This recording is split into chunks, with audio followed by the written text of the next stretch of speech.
1er février. Se soumettre à la réalité.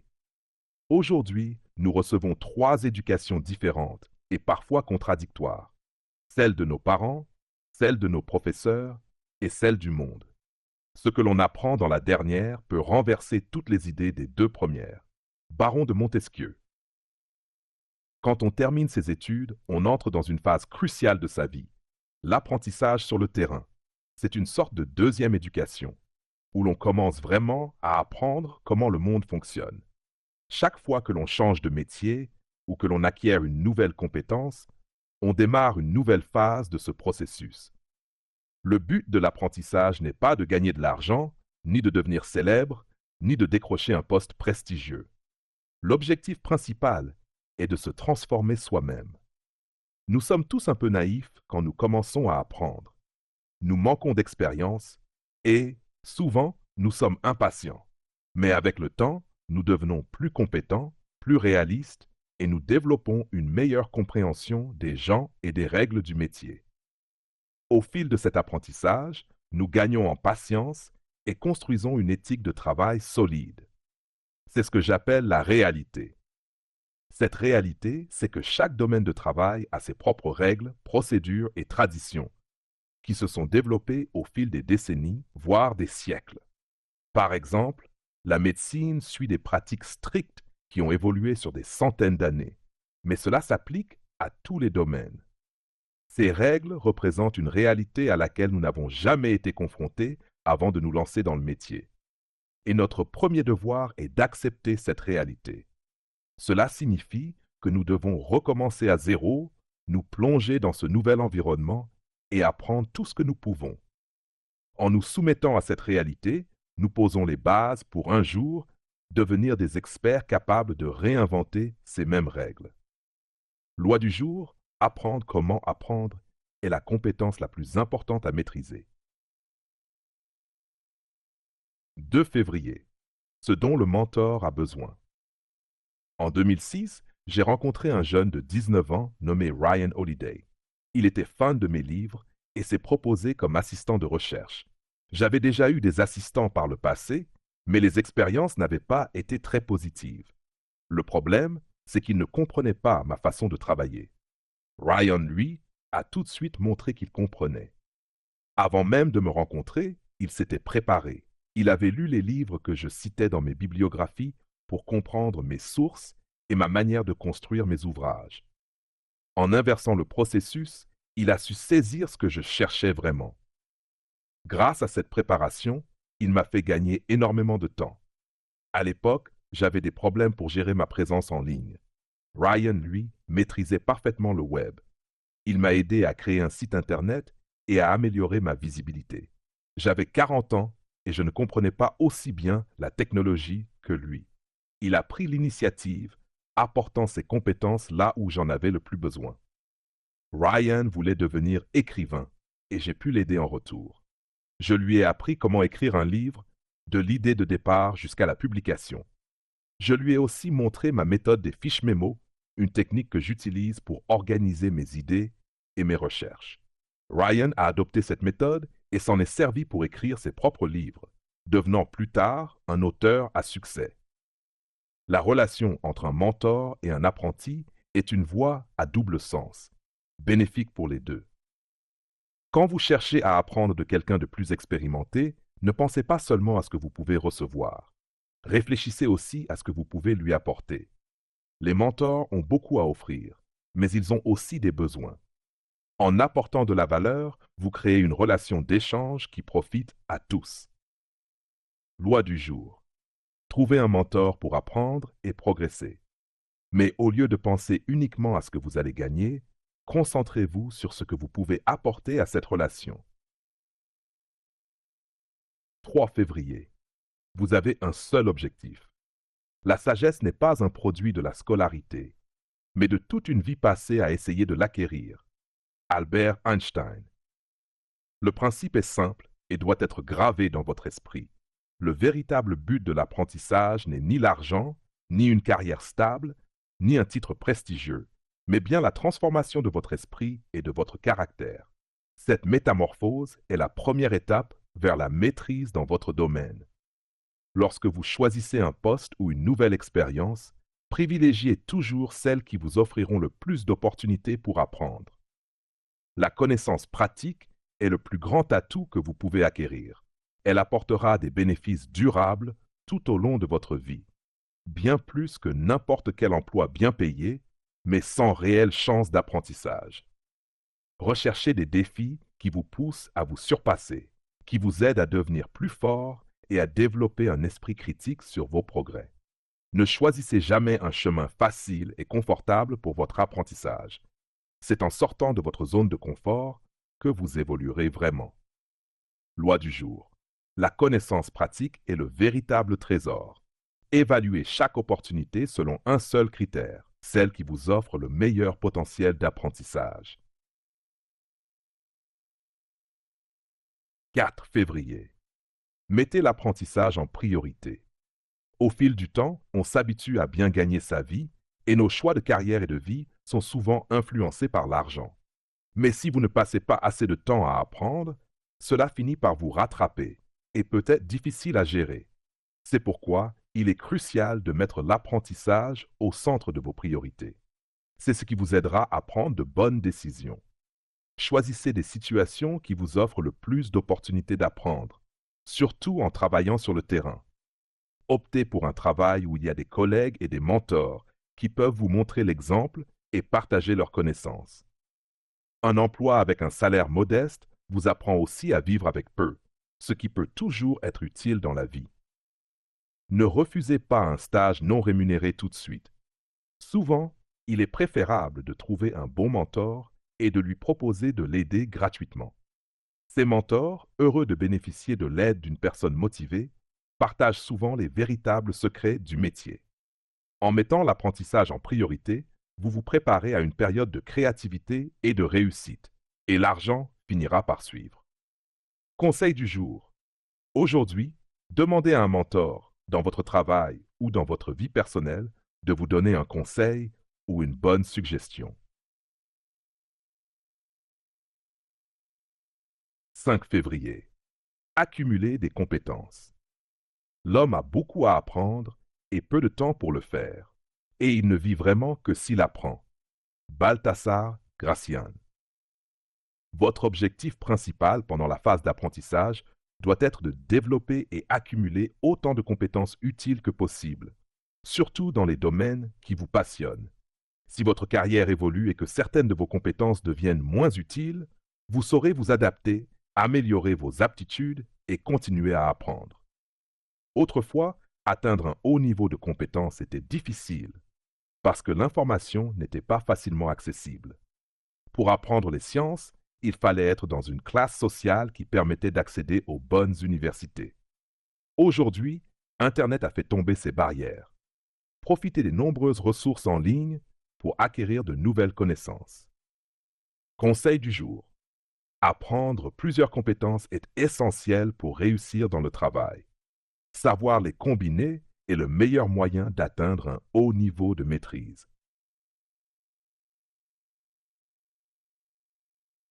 6 février.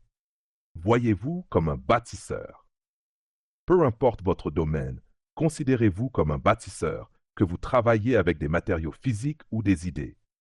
Vous créez quelque chose de concret qui a un impact direct sur les gens. Pour créer quelque chose de nouveau, une maison, une organisation, une entreprise ou un film, il est essentiel de comprendre comment cela se construit et d'avoir les compétences requises. C'est pourquoi un apprentissage approfondi est indispensable. Vous ne pourrez accomplir de grandes choses que si vous avez d'abord pris le temps de vous améliorer et de vous transformer vous-même. Conseil du jour. Comme un bâtisseur, visez la meilleure qualité possible et faites preuve de patience en suivant chaque étape du processus. 7 février. Le seul raccourci vers la maîtrise. La liberté n'est pas de refuser ce qui est supérieur à nous, mais de respecter ce qui est au-dessus de nous. En le respectant, nous nous élevons à son niveau. Johann Wolfgang von Goethe. La vie est courte et nous avons peu de temps pour apprendre et être créatifs. Sans guide, on risque de perdre des années à chercher des connaissances ici et là. Il vaut mieux suivre l'exemple des grands maîtres et trouver un mentor idéal. La relation entre un mentor et son protégé est la méthode d'apprentissage la plus rapide et la plus efficace. Un bon mentor sait comment vous mettre au défi et vous aider à rester concentré. Il partage ses connaissances et son expérience, vous donne des retours honnêtes et vous aide ainsi à progresser rapidement. Grâce à cette relation intense, vous adoptez une nouvelle façon de penser qui est puissante et qui correspond à votre personnalité. Choisissez le mentor qui répond à vos besoins et vous aide à avancer vers votre objectif de vie. Une fois que vous aurez appris de lui, dépassez ses enseignements et tracez votre propre chemin. L'objectif est d'atteindre un niveau de maîtrise encore supérieur. Conseil du jour. Choisir le bon mentor, c'est comme choisir ses propres parents. Faire le mauvais choix peut être un obstacle majeur. 8 février. Le mentor idéal. À la fin des années 60, Ramachandran, un étudiant en médecine à Madras, a découvert un livre intitulé L'œil et le cerveau, écrit par un professeur de neuropsychologie renommé, Richard Gregory. Ce livre l'a captivé grâce à son style et aux histoires et expériences fascinantes qu'il racontait. Inspiré par cet auteur, Ramachandran a commencé à imaginer ses propres expériences sur la vision et a réalisé que ce domaine l'attirait plus que la médecine. En 1974, il a été accepté à l'université de Cambridge en Angleterre pour faire une thèse sur la perception visuelle. Dans cet environnement nouveau pour lui, il se sentait seul et découragé. Un jour, Richard Gregory, alors professeur à l'université de Bristol, est venu à Cambridge pour donner une conférence. Ramachandran a été captivé. Gregory faisait des expériences impressionnantes sur scène, avec beaucoup d'humour et de talent. Ramachandran a pensé que la science devait être expliquée de cette manière. Il s'est présenté à Gregory à la fin de la conférence et ils ont tout de suite sympathisé. Ramachandran a partagé avec Gregory une expérience sur la vision à laquelle il réfléchissait, et le professeur a été intrigué. Gregory l'a invité à Bristol, lui proposant même de l'héberger pour qu'ils puissent tester l'idée ensemble. Ramachandran a accepté, et dès qu'il a vu la maison de Gregory, il a su qu'il avait trouvé son mentor. Une maison digne de Sherlock Holmes, remplie d'instruments scientifiques, de fossiles et de squelettes. Gregory était le genre de personne originale avec qui Ramachandran se sentait proche. Il a donc commencé à aller régulièrement à Bristol pour faire des expériences. Il avait trouvé un mentor qui l'inspirerait et le guiderait toute sa vie, et il a adopté le style de réflexion et d'expérimentation de Gregory. Question du jour. Y a-t-il une personne dont le travail vous inspire? Y a-t-il un style qui vous passionne? À qui aimeriez-vous ressembler dans 10 ans? 9 février. Redéfinissez le plaisir. Il n'y a pas de maîtrise plus grande et plus humble que celle que l'on exerce sur soi-même. Léonard de Vinci. Pratiquer et développer une compétence vous change profondément. Vous découvrez des capacités cachées qui émergent au fur et à mesure de votre progression. Vous vous épanouissez sur le plan personnel et émotionnel. Vous trouvez un nouveau type de plaisir, différent de celui que procurent les gratifications instantanées. Ces dernières finissent par sembler superficielles, de simples distractions qui aident à passer le temps sans véritable satisfaction. Le vrai plaisir vient de la capacité à relever des défis, à avoir confiance en ses compétences, à devenir habile dans plusieurs domaines et à ressentir la puissance que cela procure. Vous apprenez à être patient. L'austérité ne vous pousse pas à chercher des distractions, mais plutôt à vouloir affronter de nouveaux défis. Loi du jour. Considérez les fruits de la discipline et de la maîtrise comme les plus grands plaisirs possibles.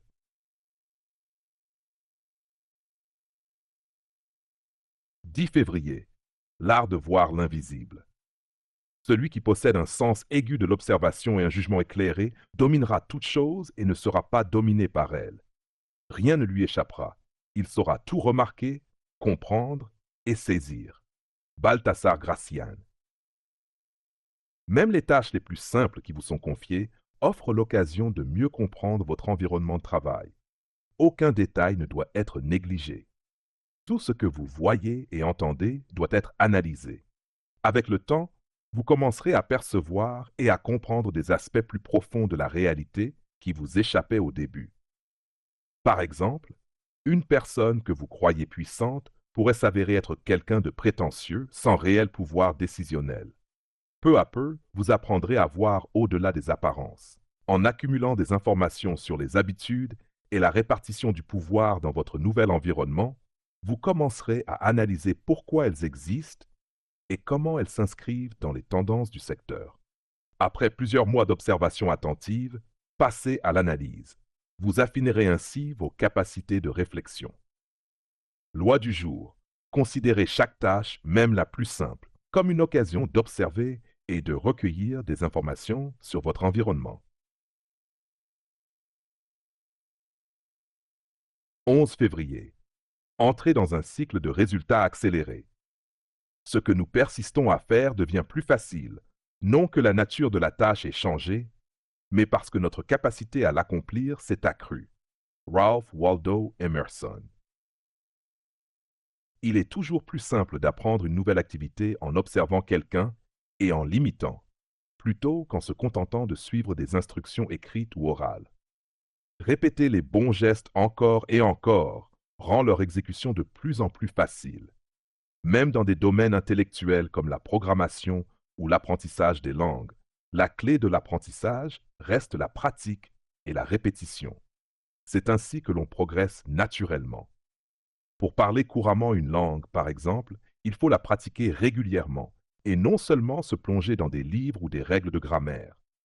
Plus on pratique, plus on devient fluide. Une fois que ce processus est lancé, on entre dans un cercle vertueux de résultats accélérés. La pratique devient de plus en plus facile et agréable, ce qui permet de s'exercer plus longtemps et d'améliorer encore ses compétences, rendant l'effort gratifiant. Il est important de se fixer comme objectif d'atteindre ce cycle de progression continue. Loi du jour. Tout ce qui en vaut la peine demande un apprentissage. Quand les choses deviennent difficiles, rappelez-vous, l'objectif est d'atteindre un cycle de résultats accélérés. 12 février. Apprenez en faisant. Le problème avec les études, c'est qu'elles nous habituent à apprendre de manière passive. On lit des livres, on passe des examens, on écrit des dissertations. Ce processus consiste surtout à assimiler des informations. Dans la vie réelle, cependant, on apprend en pratiquant, en se plongeant directement dans un domaine. Le chef renommé Eiji Ishimura, expert en art du sushi, a commencé sa carrière comme plongeur dans un restaurant il y a 42 ans. Son rêve était de devenir maître sushi. Mais il savait que personne ne lui transmettrait les secrets de cet art, bien protégé. Il a donc développé ses compétences en observant avec attention et en répétant sans relâche les mêmes techniques. Il passait des heures à s'entraîner, à perfectionner les mouvements de coupe les plus complexes. C'est par ce travail acharné qu'il est devenu un grand chef. Loi du jour. On apprend en s'entraînant et en répétant sans cesse les mêmes gestes, car le cerveau humain est fait pour cela. Avec de la pratique et de la persévérance, on accède à la maîtrise. Choisissez une compétence que vous souhaitez acquérir et commencez à vous y entraîner. 13 février. Comment apprendre rapidement et de manière approfondie? Ceux qui s'agrippent à leurs illusions trouvent difficile, si ce n'est impossible, d'apprendre quoi que ce soit qui vaille la peine d'être étudié. Ceux qui se trouvent dans la nécessité de s'auto-créer doivent tout passer au crible et assimiler les connaissances à la manière d'un arbre dont les racines se gorgent d'eau. James Baldwin. Quand on se retrouve dans un nouvel environnement, il est essentiel d'apprendre et d'intégrer tout ce que l'on peut. Pour cela, il est utile de retrouver notre capacité enfantine à nous sentir en position d'infériorité, la sensation que les autres en savent plus que nous et que nous dépendons d'eux pour progresser. Il est nécessaire de laisser de côté nos idées préconçues sur un milieu ou un domaine, de nous débarrasser de toute arrogance. Chassons nos peurs et engageons-nous dans des échanges avec les autres, en nous plongeant dans leur culture autant que possible. Soyons curieux. En acceptant notre sentiment d'infériorité, nous ouvrons notre esprit et cultivons notre soif d'apprendre. Cette posture est temporaire. En ressentant cette dépendance, nous pouvons apprendre suffisamment en 5 ou 10 ans pour devenir indépendants et atteindre notre maturité. Loi du jour. Retrouvez une dépendance enfantine. Aujourd'hui, comportez-vous comme si ceux avec qui vous interagissez en savaient bien plus que vous. 14 février. Dominer la résistance. La nature humaine cherche à éviter la douleur et la difficulté, et cela s'applique aussi à la pratique des compétences. Lorsqu'on devient compétent dans un domaine, souvent celui où l'on se sent à l'aise, on préfère répéter encore et encore les mêmes gestes. Pour éviter d'affronter nos faiblesses, nous finissons par entrer dans une routine confortable mais déséquilibrée. C'est la voie des amateurs. Pour atteindre la vraie maîtrise, il faut choisir une autre voie, celle de la pratique de la résistance. Cela signifie aller à l'encontre de ses instincts naturels lorsque l'on s'entraîne. Commencez par résister à l'envie de rester dans votre zone de confort. Devenez un critique impitoyable de votre propre travail. Observez-vous avec un regard objectif. Identifiez clairement vos faiblesses et donnez-leur la priorité dans votre entraînement. Apprenez à savourer le défi de surmonter la douleur et la frustration qui accompagnent la progression. Ensuite, combattez l'envie de relâcher votre concentration. Poussez-vous à travailler avec plus d'intensité. Créez des contraintes supplémentaires pour vous forcer à dépasser vos limites. Soyez inventif dans la conception de vos propres exercices et fixez-vous des objectifs ambitieux, souvent plus élevés que les attentes des autres. Le résultat? Un progrès palpable et une aisance qui impressionne ceux qui vous entourent. Loi du jour. Créez des exercices qui ciblent spécifiquement vos points faibles. Définissez des délais serrés pour atteindre de nouvelles normes et repoussez continuellement vos limites pour progresser sans cesse.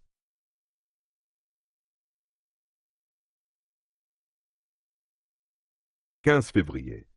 Concentrez-vous sur un exercice, vous n'échouerez pas. Ce que nous devons apprendre à faire, nous l'apprenons en le faisant. Ainsi, c'est en bâtissant qu'on devient bâtisseur et en jouant de la cithare qu'on devient cithariste. Aristote. La durée nécessaire pour atteindre une maîtrise complète dépend du domaine choisi et du talent individuel. Mais des études montrent qu'elle tourne autour de 10 000 heures de pratique. Cette règle des 10 000 heures s'applique aux compositeurs, joueurs d'échecs, écrivains et athlètes, et représente un seuil crucial pour atteindre un niveau de compétence avancé. Ce chiffre n'est pas anodin. Il correspond au temps requis pour provoquer une transformation significative du cerveau. À ce stade, l'esprit devient capable de traiter et structurer de grandes quantités d'informations, permettant de passer à une phase plus créative et intuitive. Bien que 10 000 heures puissent sembler énormes, elles s'étalent généralement sur 7 à 10 ans de pratique intensive, une durée comparable à celle des apprentissages traditionnels. En d'autres termes, se consacrer régulièrement à un exercice précis mène forcément à des résultats concrets à long terme. Loi du jour. Aujourd'hui, engagez-vous à consacrer 1 heure à l'apprentissage d'un exercice spécifique. Répétez cet engagement demain, puis le jour suivant, et ainsi de suite. 16 février. Soyez minutieux. Pendant 3 ans, Aaron Rodgers, le quarterback des Green Bay Packers, a été le remplaçant de la légende Brett Favre. Les opportunités de jouer lors des matchs étaient rares, alors il s'est concentré sur l'entraînement et l'observation. Ces 3 premières années ont été déterminantes pour moi, dira-t-il plus tard. Elles lui ont appris la patience et l'humilité. Rodgers s'est attelé à perfectionner les compétences essentielles d'un quarterback. La coordination main-œil, la dextérité, le jeu de jambes et la technique de lancer. Bien que cela puisse paraître peu palpitant, il s'y est appliqué avec constance. Depuis la touche, il observait attentivement chaque match, absorbant le moindre détail. Cette approche minutieuse lui a permis de se perfectionner et a attiré l'attention de ses entraîneurs, impressionnés par son dévouement et ses aptitudes d'apprentissage. Grâce à cela, Rodgers a maîtrisé son impatience et a hissé son niveau de jeu. Il avait appris l'importance d'être minutieux. En cultivant cette qualité, plus rien ne peut vous freiner. Loi du jour. Concentrez-vous sur les détails et tout le reste suivra.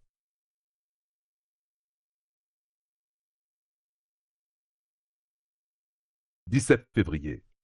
La triste vérité. C'est comme couper un arbre extrêmement large. On n'y arrive pas d'un coup de hache. Si en revanche on persévère, le jour viendra où, bon gré mal gré, il tombera. Maître de Zen Hakuin Nekaku. Einstein a commencé à construire de grandes hypothèses mentales dès l'âge de 16 ans.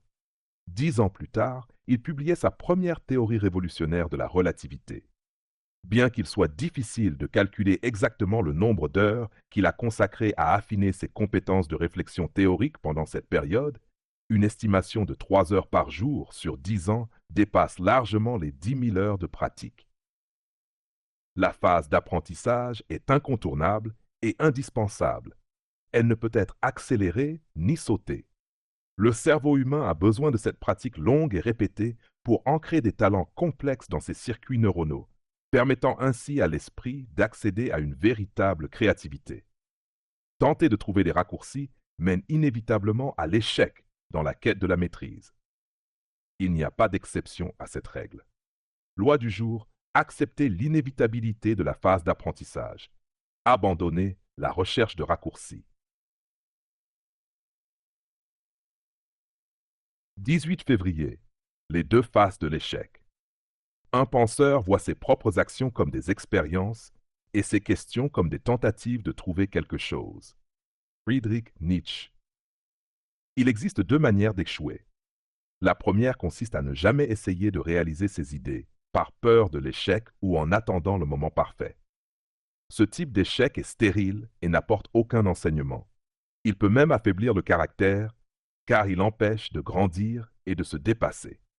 Le second type est l'échec des audacieux, de ceux qui osent tenter l'aventure.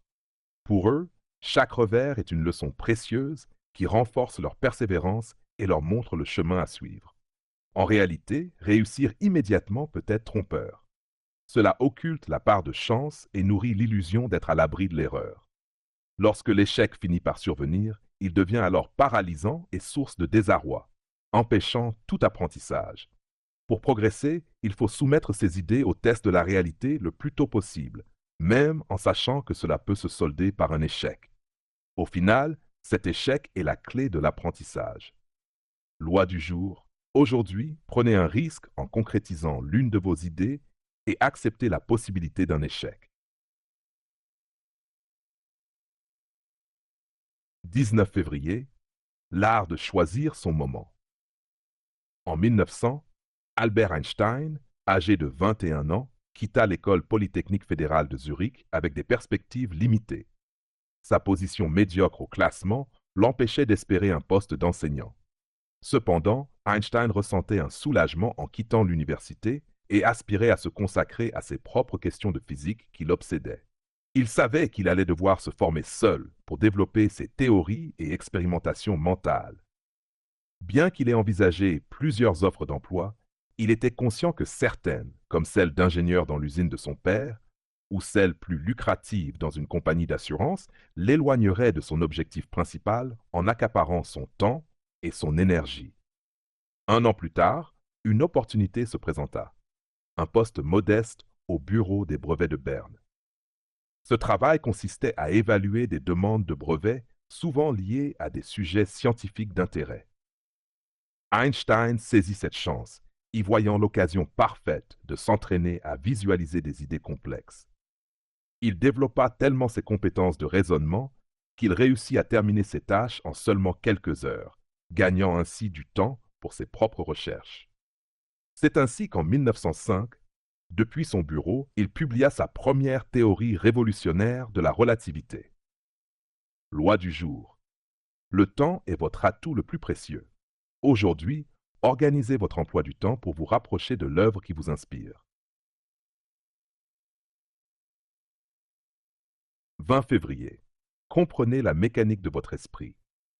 Nous croyons souvent à tort que nous pouvons esquiver les étapes essentielles, accéder rapidement au pouvoir ou au succès grâce à des raccourcis, des connexions, des astuces, ou en nous reposant sur nos talents naturels. Cependant, cette mentalité va à l'encontre du fonctionnement profond de notre cerveau. En délaissant la progression méthodique et patiente, nous nous condamnons à une faiblesse intérieure, perdons en capacité et finissons piégés dans des impasses dictées par les peurs et les opinions des autres. Notre cerveau, façonné au fil de millions d'années d'évolution pour favoriser la concentration et la réflexion, se dégrade en outil distrait et déconnecté de l'instinct qui nous guidait autrefois. Croire qu'une vie de quelques décennies suffira à reprogrammer notre esprit par des moyens technologiques ou des illusions de facilité est un leurre. La négligence de notre structure cérébrale peut masquer nos limites un temps, mais la réalité finira par révéler nos lacunes et notre impatience. Loi du jour. Optez pour un apprentissage réel et progressif, fondé sur l'effort et la constance, plutôt que sur la recherche de solutions faciles et éphémères. 21 février. Devenez indispensable. Beaucoup de chefs militaires de la Renaissance italienne, aussi talentueux soient-ils, partageaient un destin tragique. Après avoir accumulé des victoires, ils finissaient souvent bannis, emprisonnés ou exécutés. La raison n'était pas l'ingratitude, mais leur remplaçabilité. Lorsque leurs demandes devenaient trop exigeantes ou qu'ils prenaient de l'âge, il était facile de les remplacer par de jeunes mercenaires, moins chers et plus dociles. Ce scénario se répète à travers les époques et les métiers. Quiconque peut être remplacé est toujours vulnérable. Dans un monde en constante évolution, être talentueux ou même brillant ne suffit pas. Il faut se rendre unique et indispensable. Lorsque votre contribution devient essentielle et que l'on ne peut plus se passer de vous, vous sécurisez votre position et votre avenir. Vous devez créer un environnement où votre valeur est indéniable, où l'organisation et les personnes qui dépendent de vous ne peuvent envisager de fonctionner sans votre présence et expertise. Loi du jour. Construisez votre unicité. Développez des compétences rares et veillez à ce que votre contribution soit si profondément intégrée que personne ne puisse envisager de se passer de vous.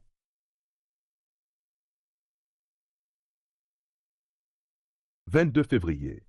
Tirez parti de l'influence positive. Coco Chanel, qui a démarré sa vie en tant qu'orpheline sans ressources, a compris très tôt l'importance de s'entourer de personnes capables de l'aider à atteindre ses objectifs. À 25 ans, sa rencontre avec Arthur Boyd Capel, un homme d'affaires expérimenté, a été déterminante. Grâce à ses conseils et à sa rigueur, Chanel a acquis la confiance et les connaissances nécessaires pour faire des choix cruciaux dans le développement de sa marque. Cet accompagnement lui a permis de cultiver un esprit commercial et une vision qu'elle a appliquée tout au long de sa vie. S'entourer de mentors ou de pairs qui possèdent les compétences ou l'énergie dont vous avez besoin peut être essentiel à votre développement. L'influence de personnes qui partagent des ambitions élevées et des compétences complémentaires à celles que vous possédez vous aidera à rester motivé et à poursuivre vos objectifs. Loi du jour. Identifiez et approchez des personnes qui partagent vos valeurs et ont des compétences utiles. Passez plus de temps avec elles et engagez des discussions qui peuvent vous nourrir intellectuellement et vous encourager à progresser. 23 février. Acquérir constamment des connaissances. Napoléon Bonaparte, même dans sa jeunesse, montrait déjà un vif intérêt pour les jeux de stratégie et les études sur l'art du commandement. Bien qu'il se soit formé dans une école militaire, il n'était pas uniquement motivé par le désir de suivre un parcours classique, mais plutôt par l'envie insatiable d'en savoir plus sur les arts militaires. Cette soif de connaissance, alliée à sa capacité d'apprendre rapidement de ses erreurs, lui permit de se démarquer et d'avancer plus vite que ses pairs. Ses supérieurs remarquèrent son talent et lui confièrent des responsabilités dès son plus jeune âge, ce qui le prépara à révolutionner la stratégie militaire lorsqu'il atteignit le sommet. L'enseignement à tirer de cet exemple est simple. L'apprentissage ne doit jamais cesser. En vous plongeant dans l'acquisition de nouvelles connaissances et en élargissant votre compréhension des sujets qui vous passionnent, vous augmentez considérablement votre capacité à exceller et à vous démarquer dans votre domaine. Loi du jour. Cultivez la curiosité et la passion pour l'apprentissage continu. Considérez chaque nouvelle information comme un atout qui enrichit votre esprit et améliore votre expertise. 24 février. Surpassez votre maître. C'est un médiocre disciple que celui qui ne surpasse pas son maître. Léonard de Vinci. Être guidé par un mentor brillant peut être une bénédiction autant qu'un défi. L'éclat de leurs idées et leur savoir-faire peuvent éclipser la confiance de l'élève, le poussant à imiter aveuglément sans oser innover. Cependant, rester dans cette ombre freine la croissance personnelle. Glenn Gould, célèbre pianiste, a su éviter ce piège. Son maître, Albert Guerrero, lui a transmis des idées précieuses qu'il a activement remises en question et adaptées à sa propre personnalité artistique. Ce processus a permis à Gould de s'élever au-delà de l'héritage de Guerrero, non pas en reniant son enseignement, mais en l'intégrant et en le transformant en quelque chose d'unique. Un mentor donne des outils, mais c'est à l'élève de s'en servir pour construire une œuvre qui reflète sa propre essence. Loi du jour. Respectez et apprenez de vos maîtres, mais n'oubliez jamais d'explorer et de réinventer ce qu'ils vous enseignent. Visez à les dépasser pour révéler votre plein potentiel. 25 février. Élargissez vos horizons. La phase d'apprentissage est une période où personne ne peut vraiment vous aider ni vous donner de directives claires. Vous devez compter sur vous-même et mobiliser toute votre énergie. En débutant, vous êtes souvent au bas de l'échelle, avec un accès limité aux ressources et aux personnes influentes. Si vous acceptez passivement cette situation, vous risquez de vous y enfermer, surtout si vous venez d'un milieu défavorisé. Pour progresser, il faut combattre ses limites et chercher constamment à élargir ses horizons. Une bonne manière de commencer est de lire des livres et des documents qui vont au-delà des exigences immédiates. En découvrant des idées et des perspectives nouvelles, vous devenez plus curieux et avez envie d'explorer davantage. Cette soif de savoir vous pousse à refuser de rester enfermé dans une zone restreinte, ce qui est essentiel pour avancer. Rencontrer des personnes d'horizons variés est également important. Chaque individu est un monde à part, avec ses histoires et ses idées. Ces interactions enrichissent vos perspectives et améliorent vos compétences sociales. Fréquentez des gens différents et vos cercles s'élargiront naturellement. Toute forme d'apprentissage en dehors des cadres traditionnels contribue à cette dynamique et ouvre de nouvelles portes. Conseil du jour. Faites un effort constant pour élargir votre vision du monde. Si vous sentez que vous vous enfermez dans un cercle limité, remettez-vous en question et partez à la recherche de nouveaux défis. 26 février. Sortez de votre zone de confort. Ce travail qu'avait fait notre amour-propre, notre passion, notre esprit d'imitation, notre intelligence abstraite, nos habitudes, c'est ce travail que l'art défera, c'est la marche en sens contraire, le retour aux profondeurs, où ce qui a existé réellement j'y inconnu de nous, qui nous fera suivre. Marcel Proust. Ayant fait des progrès dans l'atelier de Verrocchio, Léonard de Vinci se lança dans des expériences nouvelles et affirma son style personnel. Il fut surpris de constater que son maître était impressionné par sa créativité. Cela montra à l'élève qu'il approchait de la fin de son apprentissage. La majorité des gens hésitent à franchir cette étape, souvent par peur ou par confort. Apprendre les règles est plus facile que de s'en détacher pour explorer son propre chemin. Pourtant, se forcer à expérimenter, même lorsqu'on se sent imparfaitement préparé, est une manière essentielle de tester ses compétences et de dépasser ses peurs. Ce processus permet également de prendre conscience de ses forces et faiblesses en évaluant son travail avec un regard neuf et critique, préparant ainsi aux défis de la phase suivante, où les jugements extérieurs seront constants. Loi du jour. Essayez quelque chose de nouveau et de difficile aujourd'hui, même si vous pensez ne pas être prêt. Chaque pas hors de votre zone de confort rapproche de la maîtrise.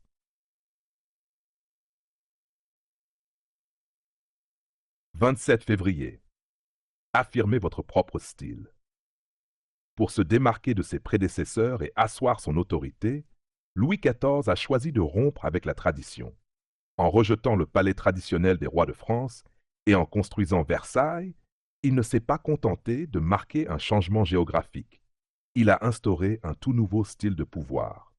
Il a abandonné les symboles classiques du trône, de la couronne et du sceptre pour les remplacer par des rites et des images qui lui étaient propres.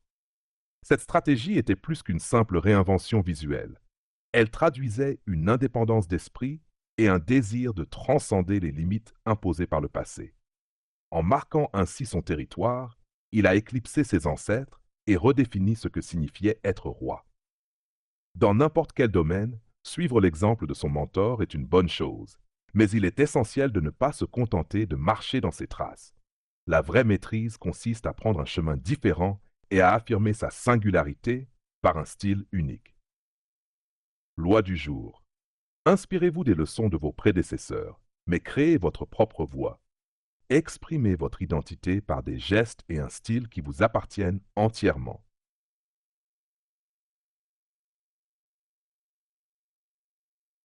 28 février.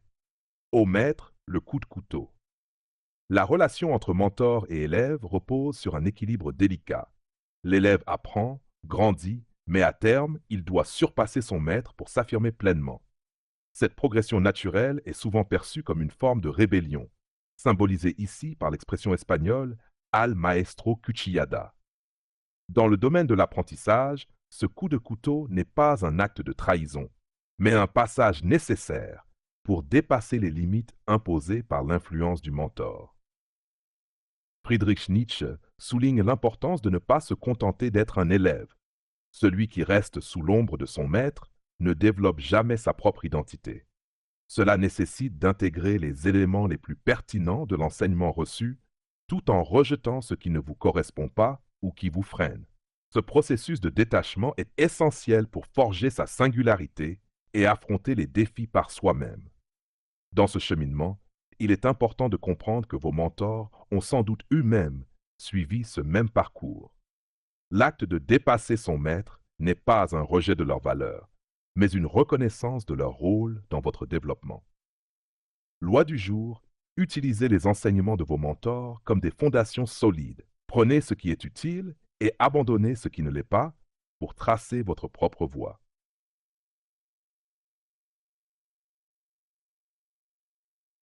29 février. Adoptez l'approche des pirates informatiques. L'ère de l'informatique a transformé la façon dont nous apprenons et nous adaptons. Les pirates informatiques incarnent une approche contemporaine de l'apprentissage, autodidacte, flexible et axée sur l'innovation. Ils ne suivent pas les chemins tracés par d'autres, mais explorent, expérimentent et créent des opportunités. Leur méthode repose sur une accumulation stratégique de compétences. Ils apprennent ce qui est pertinent en fonction des besoins et des intérêts du moment, tout en éliminant ce qui n'a pas de valeur pour leur parcours. Contrairement à un engagement rigide dans une voie unique, ils adoptent une perspective multidisciplinaire, tirant profit des expériences variées pour exceller lorsqu'une opportunité clé se présente. Cette flexibilité ne signifie pas dispersion. Leur objectif est clair, maximiser leur potentiel à long terme. En maîtrisant plusieurs domaines, ils acquièrent un avantage compétitif, capable de transformer leurs connaissances en un ensemble unique et puissant. Loi du jour. Abandonnez les parcours rigides. Embrassez l'apprentissage pluridisciplinaire et explorez divers horizons. Vous construirez une expertise diversifiée qui vous permettra d'exceller dans un monde en perpétuelle évolution.